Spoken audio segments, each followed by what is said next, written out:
You know, ultimately the food on the tray is kind of the byproduct of what we do.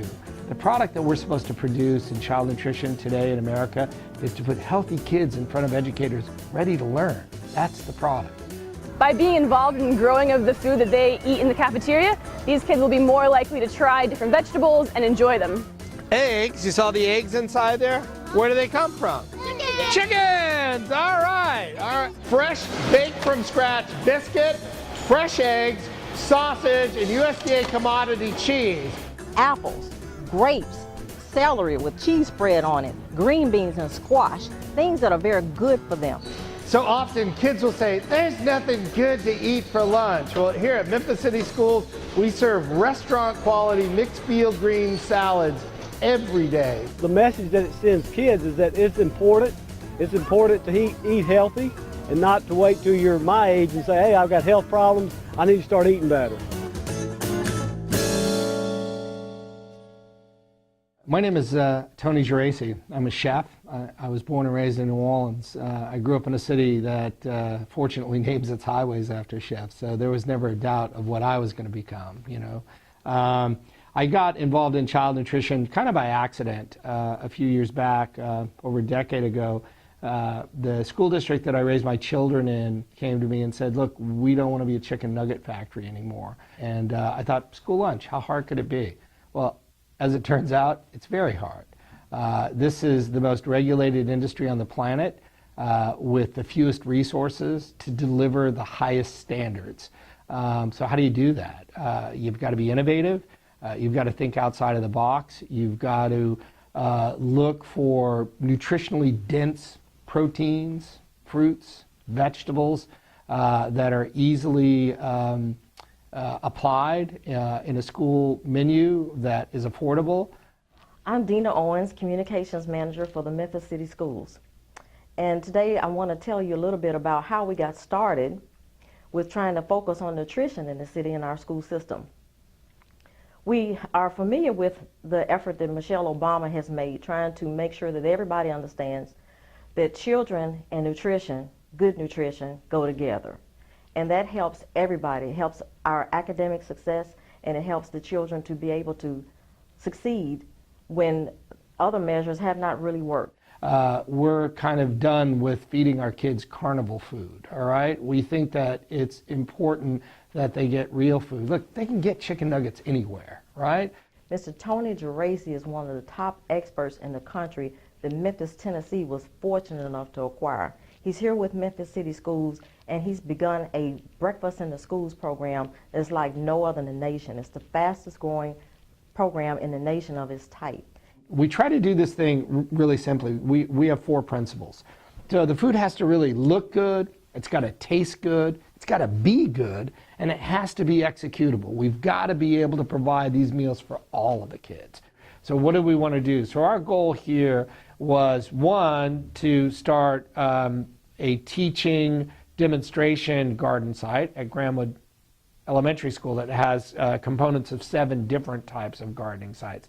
We also wanted to do some commercial sites out at Shelby Farms. We have 48 acres under production out there that for a pretty small investment. I mean, my investment, including staffing and like all of the equipment, was about $200,000, but this will yield $1.2 million of wholesale value produce. The return on that investment, pretty good, don't you think? You know, put up $200,000, get $1 million back, makes sense, right? We're in a place right now in our nation that's pretty scary. 1 in 3 children born after the year 2000 is going to get type 2 diabetes in their lifetime. 1 in 2 African American children are going to get this disease in their lifetime. Type 2 diabetes is a food-borne, food-driven disease. The upside is we know the cure, and the cure is feeding our children good, healthy, fresh food. In our nation's schools, we are ground zero. We are where the rubber hits the road. What Tony is doing here makes perfect sense. And I think that it's a model that can be replicated in a lot of different school districts, and that it should be replicated in a lot of school districts because nutrition is so important, and starting out when you're young makes it easier to keep those same healthy habits when you're older in life, and just live a healthier lifestyle in general. So I think what he's doing in advocating for more local foods and more plant-based foods is really key to educating kids early on. We've handed these children an enormous debt load. It certainly behooves us as a nation to feed the kids that we're expecting to pay the bills. Some of the things that I brought here were innovation. A lot of this equipment was here. A lot of this equipment existed. However, they weren't utilizing it to its potential. So what I brought was the opportunity to empower a team to be creative, to start making fresh from scratch whole grain bread every single day. So how do you make bread for 104,000 kids? Well, first of all, you have a secret ingredient. It's love, right? So we start with all of the best ingredients, with all of the best team. We use state-of-the-art equipment. This is a Rondo line. So we're able to make over 40,000 pounds of dough daily. My team is not only willing, but they've led the country in how they get this stuff done. You know, these guys work well together as a team. They do it every single day.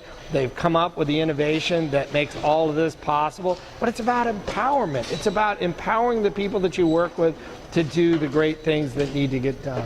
These guys do over 20,000 of these salads a day, and this is available for all of our kids all the time.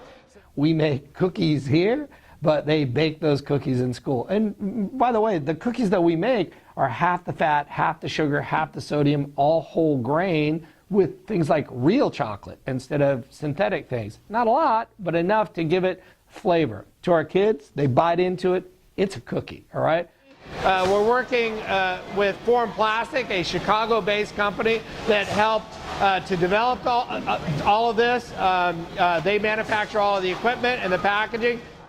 So we have systems set up here where we actually are cooking from scratch in the kettles, going directly from the kettles into our packaging equipment, packaging the meals fresh and wholesome, sending them into the freezer. The next day they're shipped out to the site, and they're actually cooked at the site.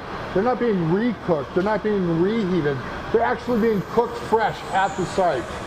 My first day on the job, the facilities people came to us and said, we need to pick up your dumpsters 2 or 3 times a day. And I thought, well, that doesn't make any sense. It's my friend, Mr. Eugene. In 2 days, he figured out a way to take all of the trash that we were generating in this building, bundle it, number 10 cans, cardboard, and plastic, in a way that we could ship it to the recycling center and start recouping some of the revenue that we were losing there. So really, in 2 days, Mr. Eugene did what? Took this trash and made cash. Some of the things that we were able to do, and a lot of people say you can't do this kind of stuff. Look, I can produce this amazing chef salad with mixed field greens, fresh ingredients, utilizing USDA commodities for about $1.56, you know? And this is kind of a full circle salad. One of the reasons why we do this is the stuff that we plant at Grandwood School goes into this. So it's our kids planting their food to create their meals that are going to affect change in their lives.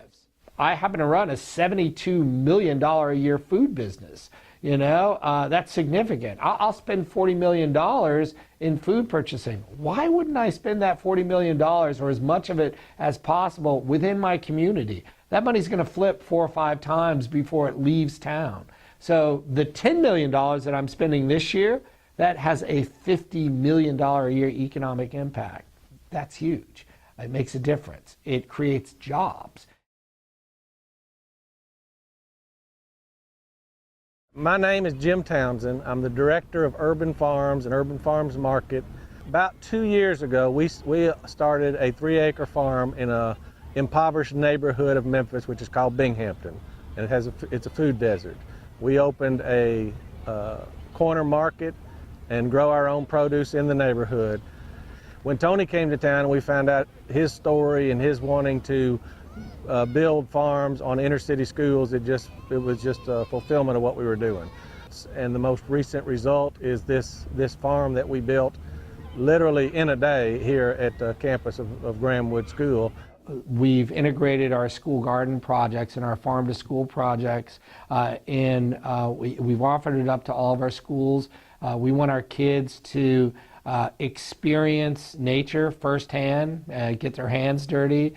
We want kids to plant things, to grow things, to harvest those things, to taste those things, to put those foods in their classrooms. We want them to put them in their cafeterias. We want our kids to fully appreciate where food comes from. It's kind of unreal how it happened. It's kids from second grade to kindergarten on up to, college level kids. All got together with a little supervision from adults and started working real hard. People that have no connection to Grahamwood, people who have no connection to the state of Tennessee from different states came in.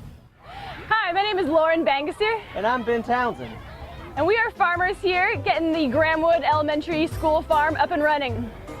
We had probably 300 volunteers here last Wednesday, building 3 hoop houses. And then also, once they were built, planting the crops in them. Here in this one that we are in, we have romaine lettuce and collard greens. And then behind us, there's cabbage. And these are all going to be going to feed the kids for their school lunches. Do you see the salads you guys get sometimes? So all of the stuff that we're growing inside of your greenhouse right over there, that's all this stuff, all this salad mix. So the stuff that you grow today is going to be in your salad tomorrow.